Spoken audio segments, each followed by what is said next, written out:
Assalamualaikum warahmatullahi wabarakatuh. Yang terhormat Bapak Irfan Khairuddin STMT selaku coach, yang kami hormati Ibu Lucy Fediska Irawan Esos selaku mentor, yang kami hormati Bapak Makmun Abdullah STMT selaku penguji.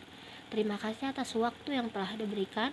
Perkenalkan, saya Rahmi Rimdani, peserta Latsar CPNS Angkatan 20 dari kelompok 2.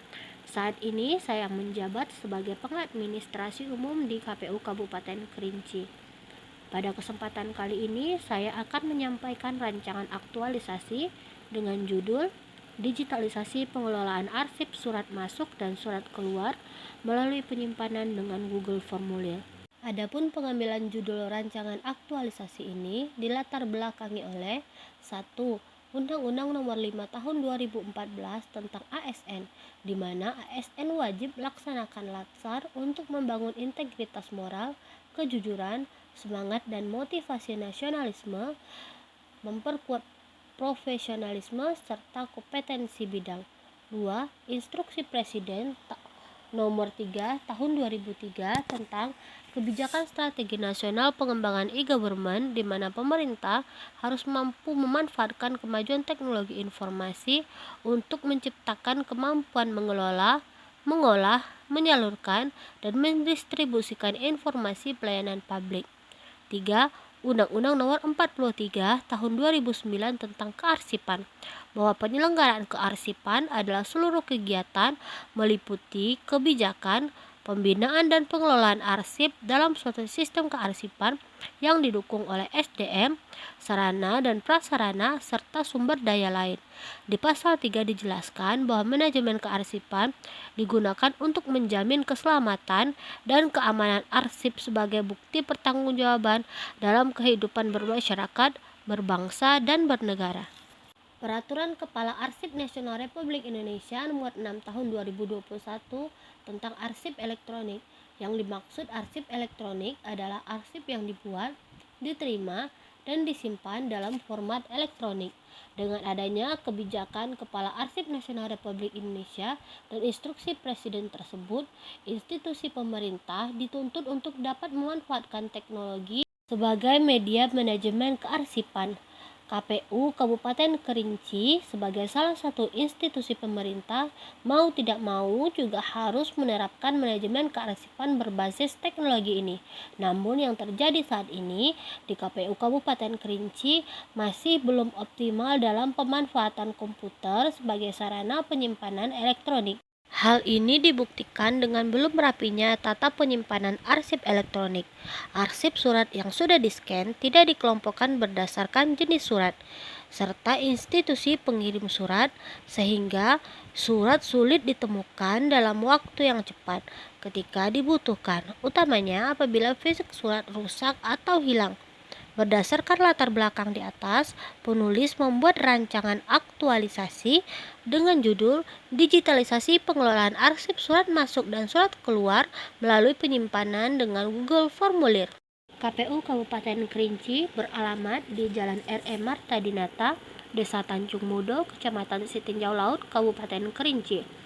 KPU Kabupaten Kerinci memiliki 28 orang pegawai yang terdiri dari 5 orang komisioner, 11 orang PNS, 2 orang CPNS, 1 orang DPK, dan 10 orang PPNPN.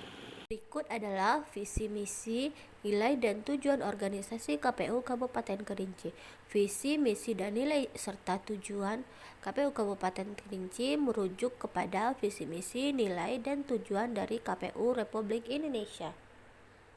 Dari slide ini dapat dilihat terdapat 11 tugas dari subbahagian umum berdasarkan PKPWRI nomor 4 tahun 2010. Ketika bekerja sebagai staf pengadministrasian umum, terdapat 5 masalah yang telah diidentifikasi, antara lain pengelolaan BMN yang belum optimal, arsip kepegawaian yang belum tertata, belum maksimalnya tata kelola penomoran surat masuk dan surat keluar, belum optimalnya tata kelola arsip surat masuk dan surat keluar dalam bentuk soft file, serta belum adanya SOP permintaan data kepemiluan. Untuk menemukan isu prioritas, saya menggunakan teknik analisis USG.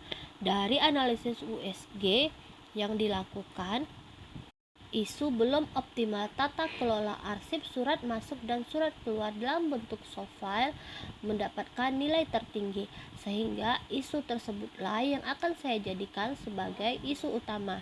Untuk melihat penyebab masalah dari isu utama, saya menggunakan diagram fishbone. Setelah penyebab masalah ditemukan, saya menggunakan analisis gap untuk menemukan gagasan atau solusi dari isu utama. Dari analisis gap yang sudah dilakukan, didapat 4 gagasan dari pemecahan isu utama. Pertama, pembuatan SOP surat masuk dan surat keluar. Kedua, digitalisasi arsip surat masuk surat keluar. Ketiga, pelatihan kearsipan. Keempat, sosialisasi digitalisasi surat arsip surat keluar. Untuk melihat gagasan yang dapat direalisasikan dalam masa aktualisasi, saya menggunakan analisis SMART dengan memperhatikan aspek spesifik, measurable, achievable, dan time-based. Dari analisis SMART yang telah dilakukan, ada 3 gagasan yang dapat direalisasikan pada masa aktualisasi. 1 gagasan lagi akan dijadikan kegiatan pada jangka menengah yang akan dilaksanakan setelah kegiatan aktualisasi selesai. Dari 3 gagasan penyelesaian isu utama tadi, saya membuat 7 rencana kegiatan untuk dilakukan pada masa aktualisasi. Pertama, berkonsultasi dengan sekretaris dan mentor terkait dengan pelaksanaan kegiatan aktualisasi, pembuatan Google Form, penyimpanan arsip surat masuk dan surat keluar, pengumpulan arsip surat masuk dan surat keluar, penginputan arsip surat masuk dan surat keluar, pembuatan SOP digitalisasi arsip surat masuk dan surat keluar, pelaksanaan kegiatan sosialisasi digitalisasi arsip dan SOP digitalisasi arsip surat masuk dan surat keluar kepada para pegawai, serta pelaksanaan monitoring dan evaluasi kegiatan. Dari tabel ini dapat dilihat bahwa setiap rencana kegiatan memiliki tahapan kegiatan serta output kegiatan. Juga, masing-masing kegiatan itu memiliki keterkaitan dengan nilai aneka, visi misi organisasi, serta nilai-nilai organisasi. Adapun dampak dari pemecahan isu akan dirasakan oleh individu, organisasi, pegawai organisasi, serta masyarakat sebagai penerima layanan publik. Pada slide ini dapat dilihat jadwal pelaksanaan kegiatan aktualisasi secara garis besar, bahwa aktualisasi dilaksanakan selama 31 hari kerja mulai dari tanggal 12 Oktober sampai dengan 23 November 2021.